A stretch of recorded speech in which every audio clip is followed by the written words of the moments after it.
Yo invito a la iglesia y quiero compartir este tema hoy. Comenzamos la Navidad, pero quiero hablar de este tema hoy. Invito a la iglesia a abrir sus Biblias en el libro de Jueces,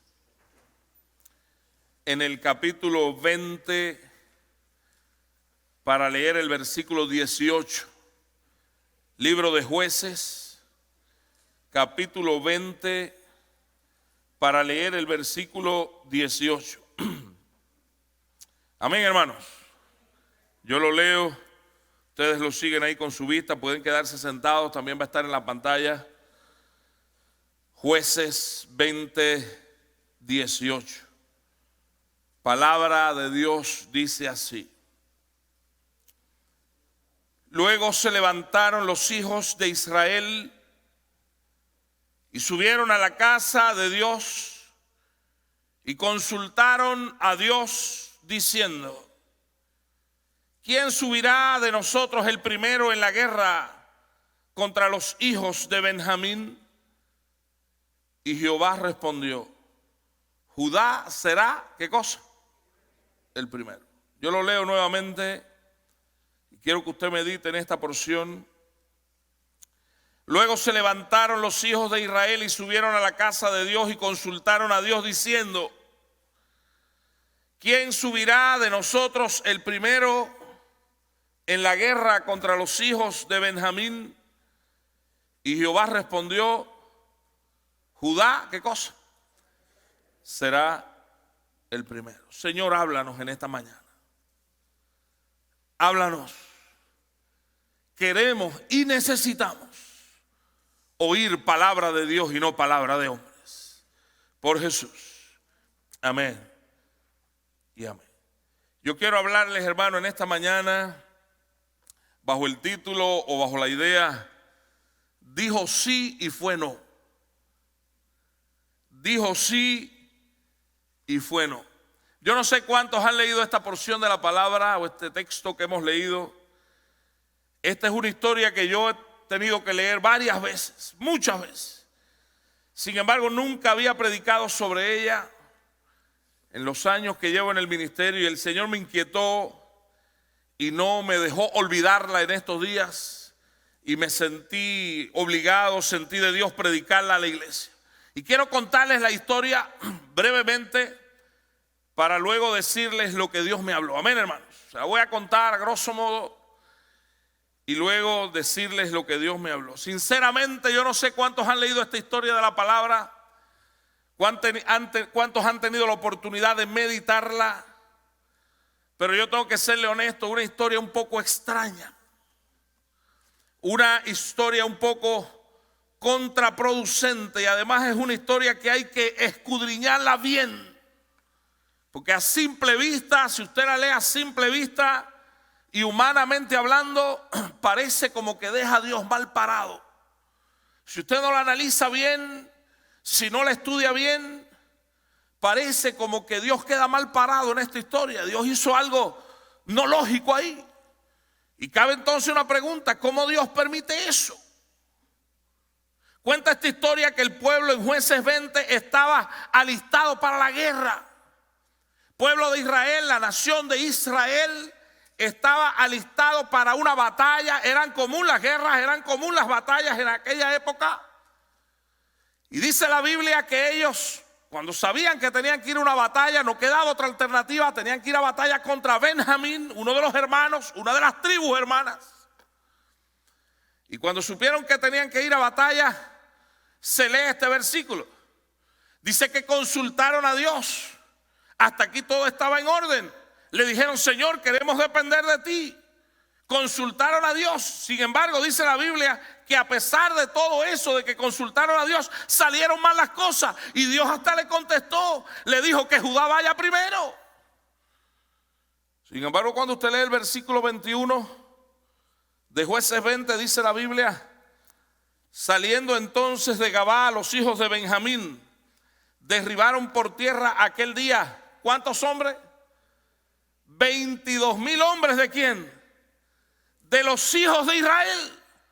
Así que la nación que había consultado a Dios y que le dijo a Dios: ¿quién subirá primero?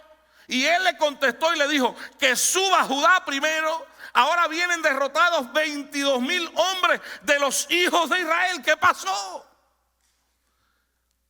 ¿O cómo pasó eso? Habían consultado a Dios.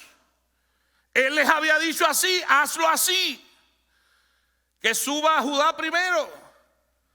Ya hasta aquí, no sé si a ustedes les pasa, pero hasta aquí a mí me confunde un poco la historia si no lo logro después escudriñar bien. Ellos no se dieron por vencidos. Dice que perdieron 22,000 hombres y dijeron: oye, hay una palabra de Dios. Dios dijo que suba Judá primero. Vamos allá otra vez. Volvieron una segunda vez a la guerra. Emprendieron la guerra. Y dice la Biblia que ahora volvieron con una derrota de 18,000 hombres. Así que entre la primera y la segunda batalla, ¿cuántos hombres perdieron? 40,000 hombres. 40,000 hombres. Yo no entiendo cómo Dios permite que los de Él les consulte. Él les dijo cómo hacer incluso. Y ahora se pierden en batalla 40,000 hombres. 40,000 hombres. ¿Qué sucedió realmente en esa primera batalla? ¿Qué pasó? Para entender esto, hermano, que estamos leyendo, hay que ir al capítulo 19 y tendríamos que leerlo, pero si me permiten, yo también les voy a repasar el capítulo 19. Pero si quieren, búsquenlo, para más o menos lo puedan ir mirando. Pero el capítulo 19 cuenta la historia de un levita y su concubina. Las concubinas no eran amantes, pero tampoco eran esposas. No eran las amantes, pero tampoco eran esposas. Y había un levita que tenía una concubina. Y cuenta la historia que la concubina de este levita le había sido infiel. Le fue infiel y se fue a casa de su padre a Belén. El levita parece que le extrañó, decidió perdonarla. No se cuenta bien en la historia, pero dice que él se fue a Belén a buscarla para retomarla. Y tomó su sirviente y fue a la casa de su suegro. Y era tanta la gratitud del suegro al ver que él, en vez de apedrear a su hija, la había perdonado, que tuvo 5 días de fiesta. Le hizo fiesta al yerno y fiesta, porque había perdonado a su hija, que había que apedrearla según la ley. Dice que cuando él se vio en tantos días de fiesta, se cansó y se fue. Ya no quería más fiesta. Y decidió irse y se fue de noche, y era peligroso. Porque las ciudades tenían puertas, no sé si usted lo sabe, y por la noche cerraban sus puertas. Y los que no entraban antes de que se cerraran las puertas tenían que quedarse afuera, expuestos a bandidos, expuestos a ataques de las fieras. Y ellos deciden ir a Gabaón, una ciudad de la tribu de Benjamín. Y llegaron a Gabaón. Y cuenta la historia que nadie les hospedaba, cosa que era común, no había hoteles. Entonces la gente de la ciudad se alegraba en hospedar. Cuando alguien llegaba y decía: hay alguien de visita, un extranjero, que venga a mi casa, eso era una alegría. Hoy en día te dicen que llega una visita y la gente no quiere saber de eso. Pero en aquel tiempo, qué alegría. Ahora dice que aquella gente estaban en la plaza de la ciudad y nadie les recibía. Y un anciano que pasó por allí los llevó a su casa, les atendió, les dio de comer. Pero sucedió en casa del anciano una cosa terrible. Dice la Biblia que los hombres de la ciudad comenzaron a golpear la puerta bien fuerte y dijeron a voz alta: queremos que nos deje al levita, queremos agredirle, queremos golpearle, y más que eso, queremos hasta estar sexualmente con él. Y el anciano le dijo: pero ustedes están locos. ¿Cómo ustedes van a hacer eso, aparte de que es un invitado? ¿Cómo ustedes van a estar queriendo pensar de esa manera? No hagan eso. Yo voy a darle hasta a mi hija y le vamos a dar la concubina para... No queremos al levita. ¿Se acuerdan? Ya pasó eso antes en la Biblia. ¿Se acuerdan dónde? ¿Dónde? Sodoma y Gomorra. Y no entendían los hombres de aquella ciudad. Y viendo eso de que ya el peligro era inminente, lanzaron afuera a la concubina y trancaron la puerta. Usted puede imaginarse. Dice la Biblia que aquellos hombres paganos abusaron de ella desde la noche hasta el amanecer. Acabaron con aquella mujer. El levita que la había perdonado y que la había ido a buscar, cuenta la historia que ahora fue bien grosero. Ni la atendió. La montó en su asno bien temprano en la mañana, cuando ya la turba se había ido. Se levantó y cuenta la historia que sin compasión, sin misericordia, la montó en su burro y se fue varios días de camino. Y cuando llegó a su casa, sin mirarla en todo el camino, se dio cuenta que estaba muerta. Y en vez de agradecer a aquella mujer y de que salvó su vida hasta cierto punto y enterrarla con honores, en lugar de eso hizo otra cosa más terrible. La descuartizó en 12 partes y mandó cada parte a una de las tribus de Israel. 12 pedazos. Y así esparció los pedazos del cuerpo. Y es aquí donde llegamos a la historia que estamos leyendo, Jueces 20:18. Porque a cuenta de este crimen, cuenta la Biblia que todos los israelitas de todo el país se reunieron en Mizpa y dijeron la siguiente palabra: nunca hemos visto cosa semejante en Israel. Jamás había pasado nada igual. Dicen que esto no se puede quedar así. Esto hay que vengarlo. Y deciden ir a batalla.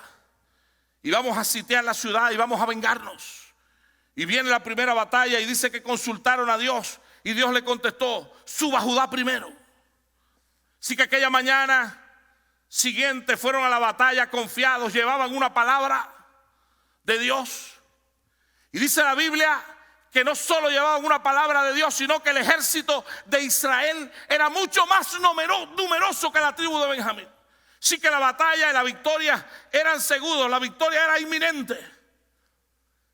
Sin embargo, dice la Biblia que regresaron con la derrota de 22,000 hombres que murieron en batalla. 22,000 hombres. ¿Por qué Dios dijo sí y fue no? ¿Por qué Dios no respaldó a Israel? ¿Por qué Dios no le dio la victoria? Si ellos consultaron a Jehová. ¿Les parece, hermano? Le voy a hacer una invitación. Leamos el texto nuevamente. Fíjate, consultaron a Jehová. Parece súper espiritual. ¿Qué hombres tan espirituales? Pero fíjense un detalle en el verso 18. No lo pierda de vista. ¿Cuál fue la pregunta? ¿Quién subirá qué cosa? De nosotros primero. ¿Dónde está el detalle? Ellos ya habían determinado subir.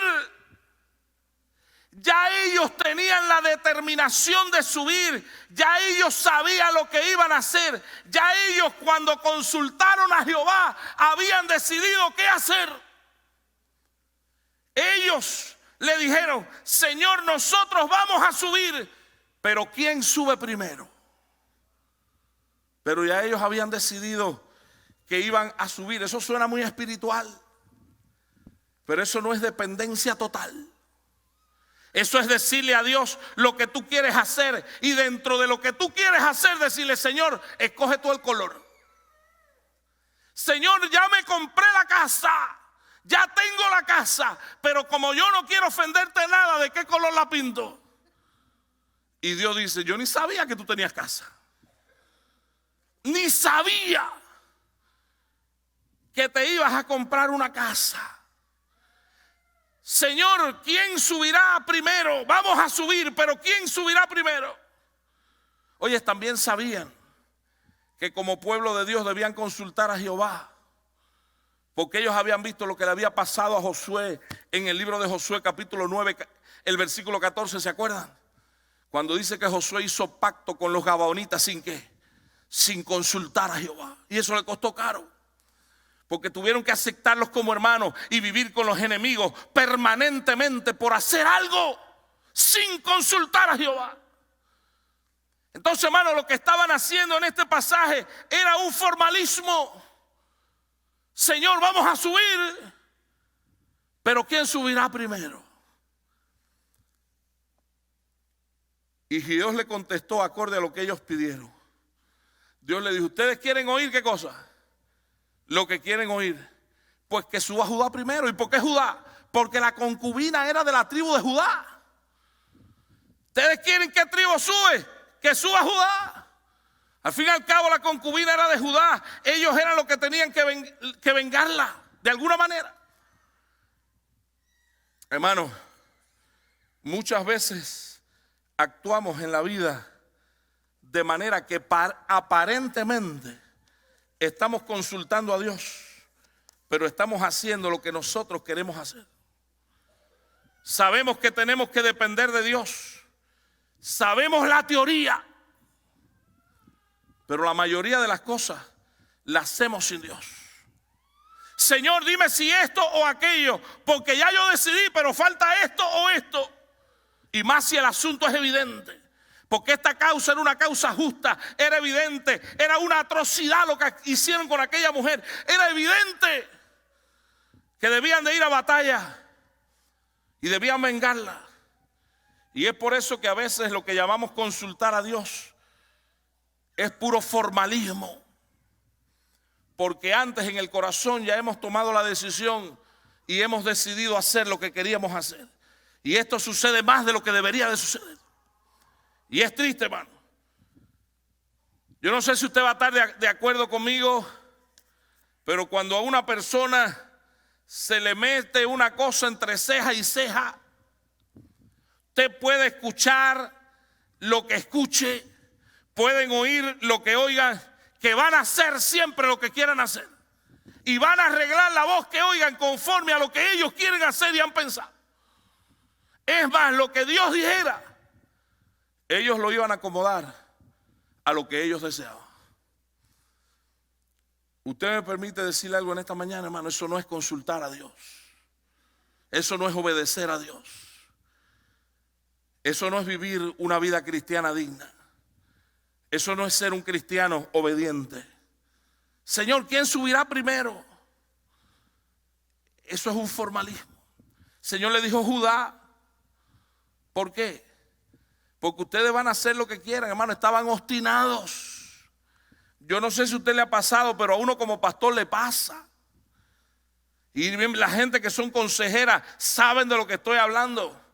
Cuando una persona está obstinada y está cerrada en una idea que tiene, la obstinación no se quebranta con una palabra de Dios. La obstinación no se quebranta ni con una palabra audible de Dios. La obstinación se quebranta con las derrotas. Es necesario doblegar el corazón.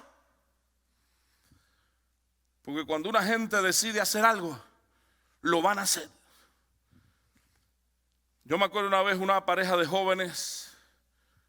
Ellos estaban en su casa, eran novios, y se estaban dando sus besitos y sus celebraciones, cosa normal, hasta un límite.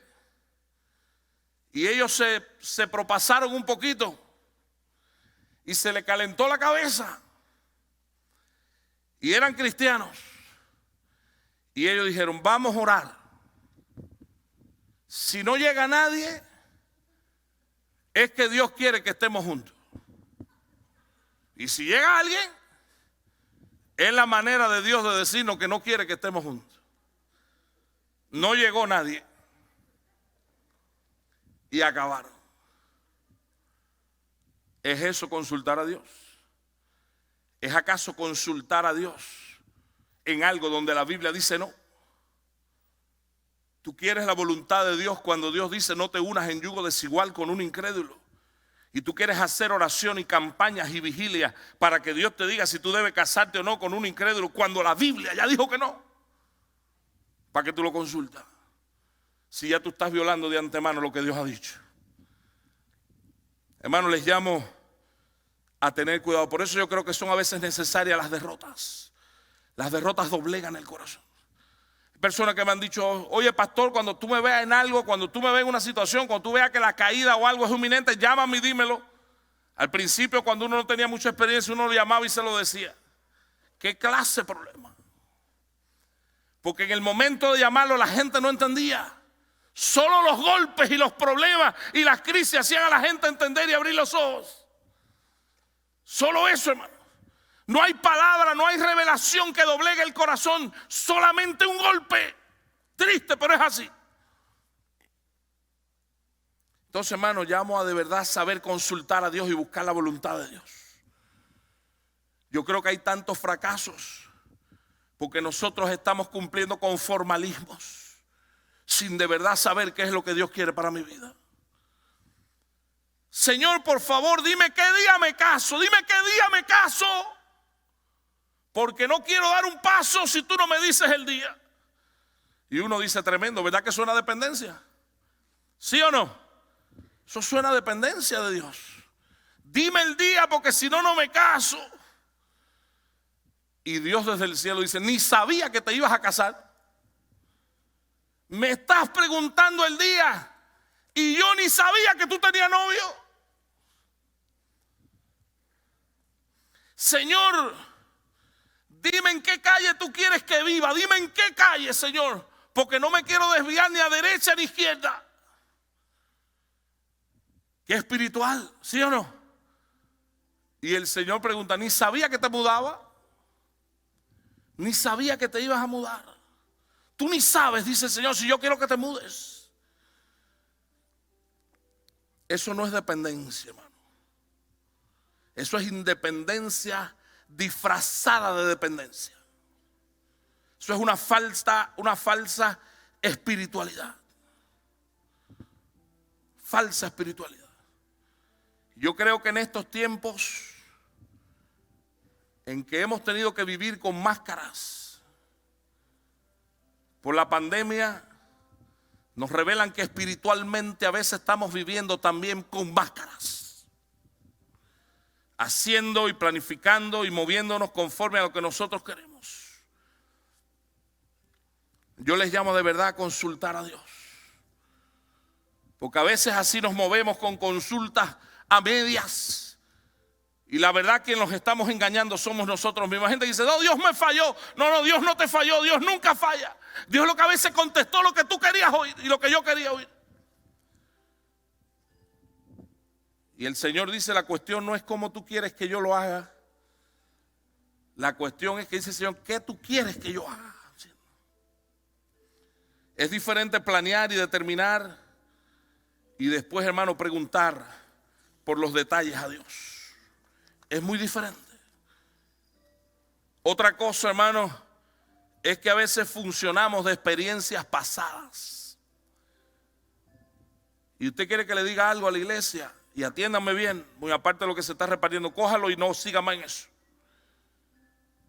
Nosotros funcionamos de experiencias pasadas. Y usted quiere que le diga algo, Dios siempre no obra igual. Un día el Señor fue a sanar a un ciego y ¿qué le dijo? ¿Se acuerdan? Recibe la vista. Y al momento que ya estaba viendo. Pero otro día fue a sanar a un ciego y ¿qué le hizo? Le echó saliva con tierra en los ojos. Porque el Dios que nosotros tenemos no tiene molde. Él no le responde a todo el mundo igual. Ni Él obra con todo el mundo igual. Dice, sí, pastor, mire, fulana se casó con un inconverso y le fue bien. El hecho que Dios haya tenido misericordia de fulana no es licencia para que nadie peque. Porque Dios tuvo misericordia de fulana, pero a lo mejor lo que viene contigo es lo que viene. Dios no obra igual. En Jueces 1, ellos enfrentaron la misma situación de consulta por un problema que tenía y le hicieron la misma pregunta a Dios. Léalo en su casa, se lo dejo de tarea. Jueces 1:1. Pero había un detalle bien diferente. Ellos le dijeron, Señor, ¿quién subirá primero? Y Dios le dijo también, Judá subirá primero. Pero había un detalle. ¿Sabe cuál era? Que ya Dios le había dicho, conquista a los cananeos. Había una orden de Dios. Y ellos preguntaron, Señor, ¿quién subirá primero? Y el Señor le dijo, Judá subirá primero. Ya había una revelación de Dios. Pero en Jueces 20 Dios no le dijo, sube y conquista a Benjamín.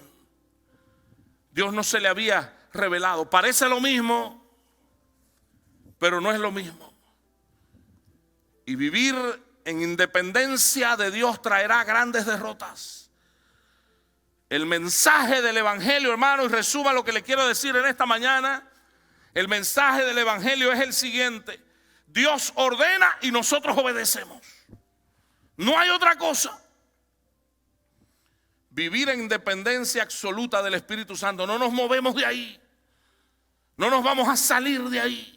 No debemos hacer nada sin consultar a Dios. Si Dios nos da antes una orden, antes, no durante ni después, antes. ¿Qué dice Dios para mí? Antes de abrazar un pensamiento, antes de anidar cualquier proyecto, un pensamiento, antes, ¿qué dice Dios? ¿Qué debo hacer? Le digo algo y me lo digo, hermano. A mayor dependencia, más grandes serán las victorias. A mayor dependencia, más grandes serán las victorias. Además, recuerda que los sentimientos, lo que tú crees que es, lo que a veces vemos como causa justa, no siempre es la voluntad de Dios. No siempre. ¿Cuántas cosas hoy son fracasos que se hubieran evitado si antes, no durante ni después, hubiésemos consultado a Dios? Iglesia, hermanos, hermanas, jóvenes, antes. ¿Te entiende eso? Antes. Yo creo que hay muchas uniones pasionales. Hay mucho yugo desigual. Hoy muchas de las cosas que están haciendo se ve rico, pero después lo que viene es difícil. Les llamo a consultar a Dios antes. En el libro de Josué capítulo 5 versículo 13 dice que Josué un día estaba orando a Dios y llegó un ángel y él no supo ni discernir que era un ángel. Y él fue y sacó su espada y le preguntó: ¿tú eres de los nuestros o de nuestros enemigos? Y el ángel le dijo: ni lo uno ni lo otro. Yo soy el capitán de guerra del ejército de Jehová. Yo no soy aliado de nadie. Yo soy señor de la batalla. Y yo no me uno a los proyectos de nadie. Va a salir en victoria el que se una a los proyectos míos. Porque Dios no bendice los proyectos individuales. Él bendice los proyectos de Él para tu vida. Y ahí solamente, hermanos, saldremos en victoria. Llamo a los jóvenes a tener cuidado.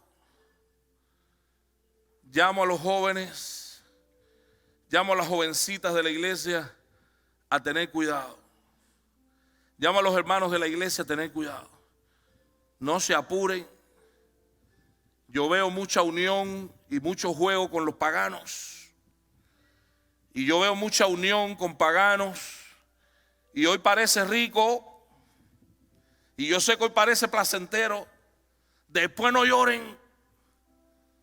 Los molinos del Señor muelen lento, pero muelen y sacan polvo. No puede haber placer en una desobediencia a Dios. Hoy parece bueno, pero van a llorar. Y les aviso en el nombre del Señor: sepan decir hoy que no, y ustedes verán la gloria de Dios sobre sus vidas, porque Dios se la encargará.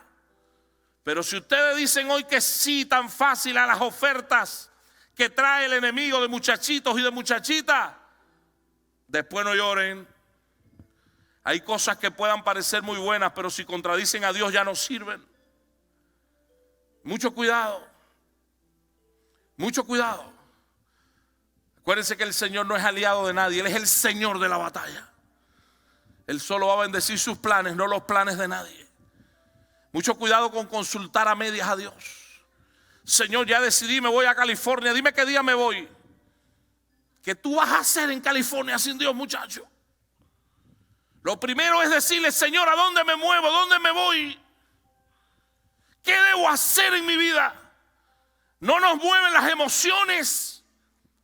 No nos mueven los empujones de la gente. No nos mueven los disgustos. Nos mueve la gloria de Dios.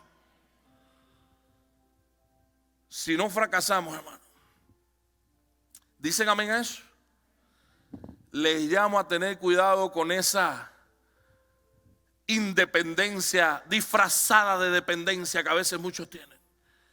Yo veo que en este país la gente se va de iglesia fácil.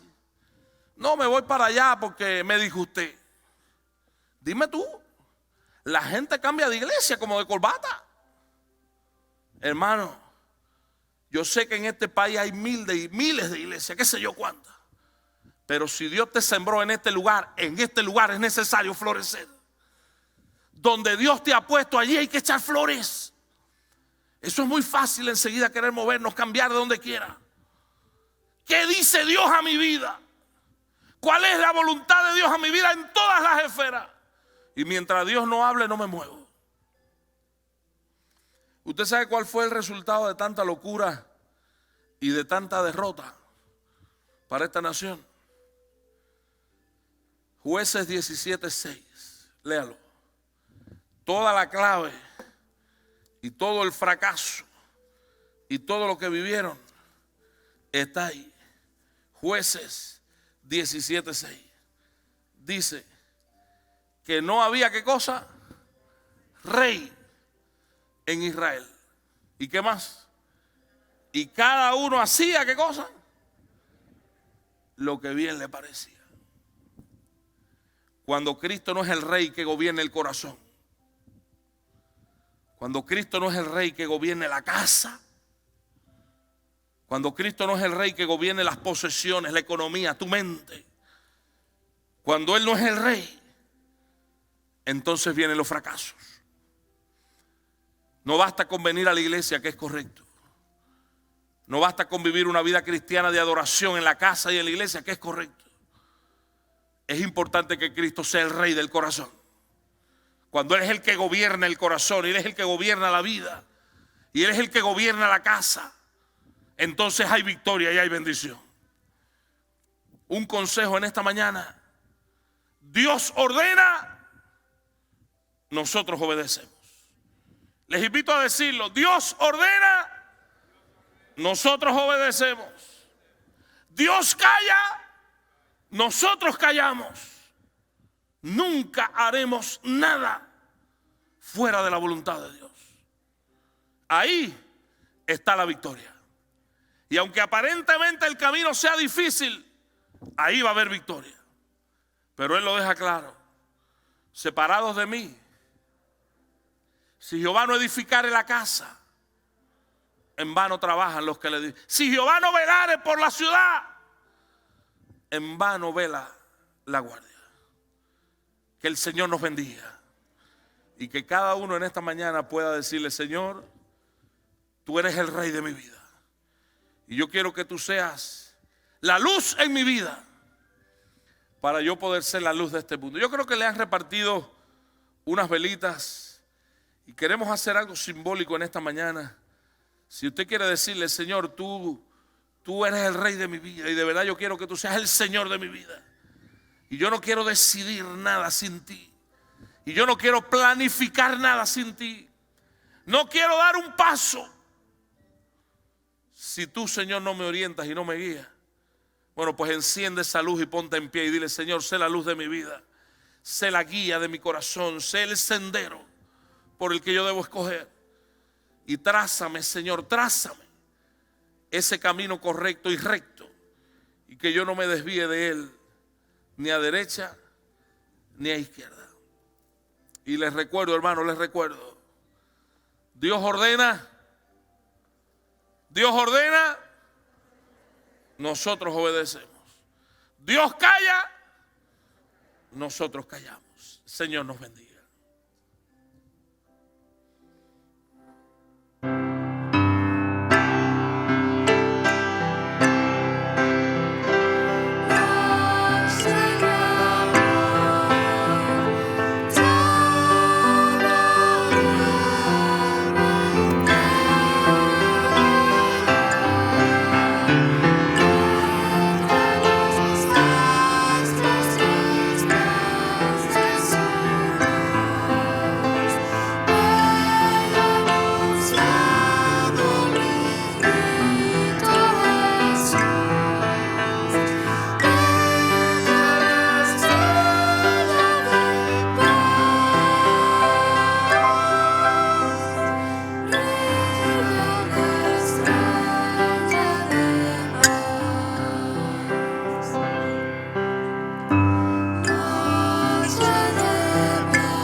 Amén. Que no seamos un pueblo que vive sin rey. Que seamos un pueblo que sepa que tiene el Rey de Reyes y Señor de Señores con nosotros. Y que la luz de su evangelio siempre nos guíe para no tomar decisiones erróneas, sino saber que Dios ordena y nosotros obedecemos. Yo no sé si usted recuerda aquella historia. Sé que había un rey que era muy rico, muy rico. Y dice que un hombre le preguntó: ¿y dónde está cómo usted puede tener tantas riquezas? ¿Cómo obtuvo tantas riquezas? Incluso, ¿cómo es posible que tantas riquezas no le hayan desviado el corazón? Usted sigue siendo una persona sencilla, humilde, siendo rey, teniendo tantas, pero tantas riquezas. ¿Cómo lo obtuvo? ¿Y cómo no le ha desviado el corazón? Y si usted me quisiera responder, majestad, el rey, te voy a responder. Y te voy a pasar por un pasillo donde de lado y lado están mis riquezas. Pero te voy a dar una vela encendida. Y yo te voy a ir comentando lo de mis riquezas. Pero si se te apaga la vela, te voy a arrancar la cabeza. Y el hombre dijo: no, pero espérate, no era eso. Si quieres ya ni me comenta. No. Si se te apaga la vela, yo te mando a cortar la cabeza. Y el rey le dio una vela y iba por el pasillo. No, mira, por aquí tengo oros y por aquí tengo joyas. Y el hombre velando que no se le apagara la vela. Y el rey, mira, y esto lo obtuvo en una batalla y no sé dónde. Y el hombre con la vela que no se le apaga. Y cuando llegaron al final del pasillo, el rey le preguntó: ¿entendiste? Dice el hombre: ¿qué voy a entender? Si me he pasado todo el recorrido tratando de que no se apague la vela. Y el rey le dijo: ahí está el resultado de mis victorias. Y ahí está el resultado de mi humildad. Que yo me he pasado todo el camino luchando porque no se apague la vela de Cristo en mi corazón, que es lo más importante. No son las riquezas, no son las posesiones, no son las victorias, sino Cristo en el corazón. Que no se apague tu vela, amén, hermano, que no se apague. Que Cristo sea el rey de tu corazón. Y que cada decisión esté basada en la voluntad de Dios. Señor nos bendiga, recibid la bendición pastoral. Y que esta sea una semana de victoria, de bendición para cada uno. Donde quiera que usted tenga que llegar, que el Señor llegue primero. Si usted tiene que tomar una decisión, recuerde, no se olvide lo que Dios ha dicho hoy. Dios ordena, nosotros obedecemos. No cedas por las emociones, no cedas por el placer, no cedas por lo más cómodo. Cede solamente si Dios está dirigiendo tu vida, porque ahí está la victoria y ahí está la bendición. Recibid la bendición pastoral. Y ahora que el amor de Dios, que la gracia de Jesucristo, nuestro Señor y Salvador, y que la comunión y participación del Espíritu Santo, nuestro Consolador, sea con nosotros, pueblo de Dios, iglesia de Jesucristo, desde ahora y hasta el encuentro con Él. Amén y amén. Que Dios nos bendiga. Nos saludamos y nos vamos en paz de la casa del Señor. Dios nos bendiga.